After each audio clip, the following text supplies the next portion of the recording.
anak-anak ibu yang terkasih, apa kabarnya hari ini? Tentunya selalu sehat ya. Sebelum kita mulai pembelajaran kita, anak-anak jangan lupa berdoa ya. Pertemuan lalu, kita sudah belajar tentang cerita fantasi. Anak-anak masih ingat apa itu cerita fantasi? Harus ingat ya anak-anak. Jadi, cerita fantasi itu adalah imajinasi, khayalan, dan daya pikir seorang penulis yang dituangkan dalam bentuk cerita. Nah, pada pertemuan kali ini kita akan belajar tentang teks prosedur. Anak-anak sudah tahu apa itu teks prosedur? Nah, simak terus pembelajaran dari ibu ya. Baiklah anak-anak, kompetensi dasar kita kali ini 3.5 mengidentifikasi teks prosedur tentang cara melakukan sesuatu dan cara membuat, cara memainkan alat musik, tarian daerah, atau cara membuat kuliner khas daerah, dan lain-lainnya dari berbagai sumber yang dibaca dan didengar. Jadi, tujuan pembelajaran kita kali ini, anak-anak dapat menentukan ciri umum teks prosedur, mendaftar kata atau kalimat sebagai ciri teks prosedur, dan menentukan jenis teks prosedur pada teks yang dibaca dan didengar. Nah, jadi ada 3 ya nak, tujuan pembelajaran kita kali ini. Baik, untuk memudahkan anak-anak untuk mengetahui apa itu teks prosedur, ibu tampilkan gambar. Coba anak-anak lihat di samping, ada gambar apa anak-anak? Ya, yang pertama itu ada gambar buku panduan mudah belajar membatik. Dan yang kedua, itu ada buku panduan memasak rendang. Nah, jadi dari gambar-gambar tersebut, anak-anak bisa simpulkan apa yang anak-anak bisa dapat dari gambar tersebut. Ya, yang pertama itu petunjuk. Nah, yang kedua itu instruksi. Dan yang ketiga itu panduan. Nah, jadi dalam buku ini ada 3, yaitu petunjuk, instruksi, dan yang ketiga itu panduan. Nah, coba anak-anak bayangkan, apakah Indonesia 20 tahun lagi masih bisa membatik dan masih bisa memasak rendang? Ya, tentunya masih bisa. Karena apa anak-anak? Karena ada teks prosedur. Jadi, guna dari teks prosedur ini adalah untuk melestarikan atau membuat sebuah langkah-langkah supaya pembacanya dapat mengetahui suatu cara membuat atau melakukan sesuatu. Baik anak-anak, kita lanjut pada pembahasan berikutnya tentang pengertian teks prosedur. Nah, teks prosedur itu adalah sebuah teks tertulis yang menjelaskan suatu tahapan untuk melakukan sesuatu. Jadi, tujuan dari teks prosedur ini yaitu menjelaskan bagaimana kegiatan atau langkah-langkah apa yang harus dilakukan agar pembaca dapat secara tepat dan akurat mengikuti suatu proses membuat sesuatu, melakukan suatu pekerjaan, atau menggunakan suatu alat. Baiklah, kita lanjut ke pembahasan ciri-ciri teks prosedur. Jadi, ciri-ciri teks prosedur itu ada 2. Yang pertama dari segi isinya, yang kedua itu dari segi bahasanya. Anak-anak dapat lihat sebelah kanan ini. Yang pertama itu untuk dari segi isinya, yang pertama itu ada panduan langkah-langkah. Yang kedua, aturan atau bahasan. Yang ketiga, isi kegiatan yang dilakukan secara urut. Nah, untuk memudahkan anak-anak, kalian ingat saja 3 hal dari segi isinya. Yang pertama itu langkah-langkah, yang kedua itu aturan, dan yang ketiga itu urutan. Jadi anak-anak hanya ingat 3 kata ini saja ya untuk memudahkan. Nah, kemudian dari segi bahasannya. Nah, yang pertama itu ada kalimat perintah, yang kedua itu ada kalimat saran atau larangan, yang ketiga menggunakan kata-kata urutan, dan keempat itu kelompok kalimat dengan batasan yang jelas. Nah, jadi kita dapat simpulkan, yang pertama itu ada kalimat perintah, penggunaan kalimat perintah, yang kedua adalah penggunaan kalimat saran atau larangan dan larangan, yang ketiga itu penggunaan kata ukuran. Nah, yang keempat terakhir, kelompok kalimat dengan batasan yang jelas.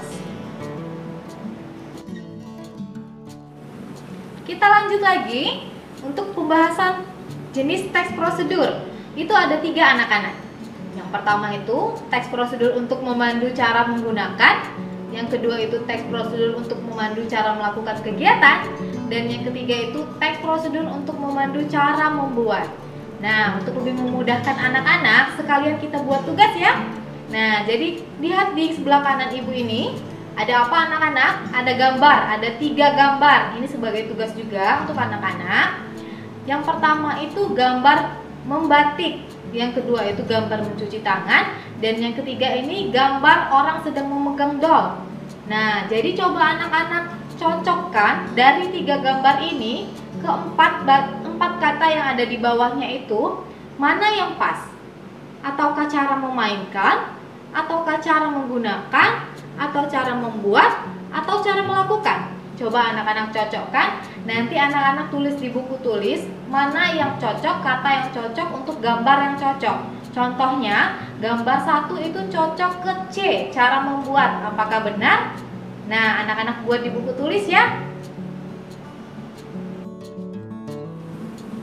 Pembahasan selanjutnya adalah tentang penggunaan bahasa dalam teks prosedur. Nah, ada 7 anak-anak. Kalian bisa lihat di sebelah kanan ibu.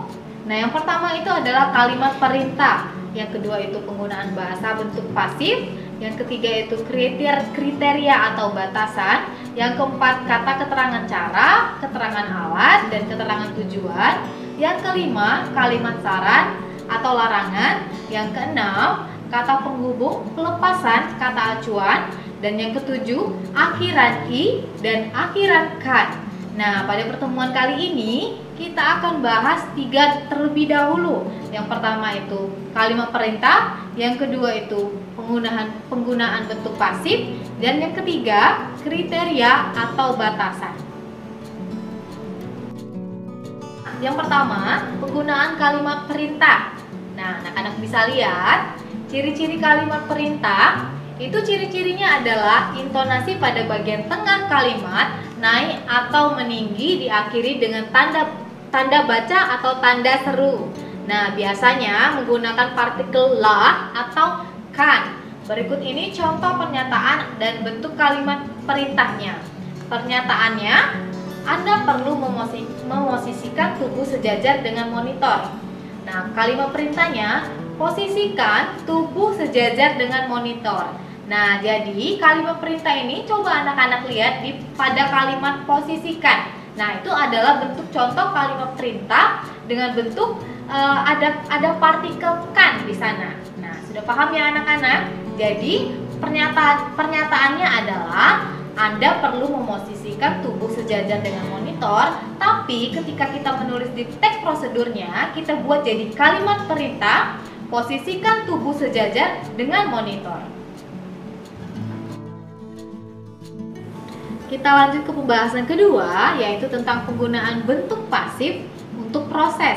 Nah, jadi penggunaan bentuk pasif dalam teks prosedur biasanya untuk memberi syarat tambahan atau peringatan supaya tidak terjadi kesalahan fatal atau membahayakan. Nah, kita lihat contohnya. Ini adalah kata aktif. Kata aktifnya, Anda sebaiknya menekan tombol keyboard dengan lembut.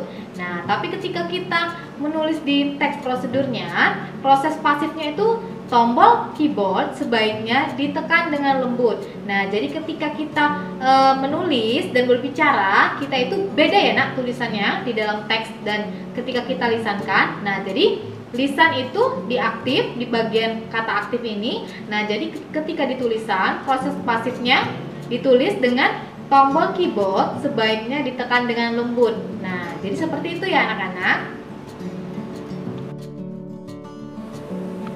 Lanjut ke pembahasan terakhir, yang ketiga, penggunaan kriteria atau batasan. Nah, tes prosedur dibuat agar orang bisa melakukan seperti apa yang ditulis. Oleh karena itu, kalimat pada teks prosedur harus rinci dan jelas batasannya. Contoh, jika tanpa batasan, kalimatnya akan menjadi seperti ini. Angkat kaki kanan. Nah, itu dengan tanpa batasan. Tapi ketika kita menulis dengan batasan di dalam sebuah teks prosedur dengan batasan, kita akan lebih memperjelas lagi. Nah, contohnya, angkat kaki kanan setinggi lutut. Nah, anak-anak bisa lihat perbedaannya apa? Nah, jika tanpa batasan, angkat kaki kanan. Nah, kita tidak tahu mengangkat kaki kanan sampai batas mana. Apakah setinggi dada, apakah sedikit saja, ataukah setinggi lutut. Nah, jadi digunakan batasan dalam teks prosedur supaya pembaca itu jelas mengetahui. Nah, contohnya tadi seperti angkat kaki kanan dengan batasan angkat kaki kanan setinggi lutut. Jadi angkat kaki kanan yang diminta adalah angkat kaki kanan setinggi lutut. Nah, jika dengan batasan lain, contohnya langkahkan kaki kanan 2 kali dan pada hitungan 4 bertepuk tangan. Nah, tetapi jika tanpa batasan, mungkin seseorang bisa saja membuat langkahkan kaki kanan. Kita tidak tahu langkahkan kaki kanan itu sebanyak berapa kali. Nah, tapi jika dengan batasan, kita akan membuatnya seperti langkahkan kaki kanan 2 kali dan pada hitungan keempat bertepuk tangan. Nah, itu contohnya ya anak-anak. Terima kasih untuk anak-anak ibu yang sudah mendengarkan penjelasan ibu hari ini. Semoga apa yang ibu jelaskan hari ini bisa bermanfaat untuk anak-anak. Kita akhiri dengan salam Tarakanita. Tarakanita, satu hati, satu semangat. Tarakanita, yes! Sampai jumpa di pertemuan berikutnya anak-anak.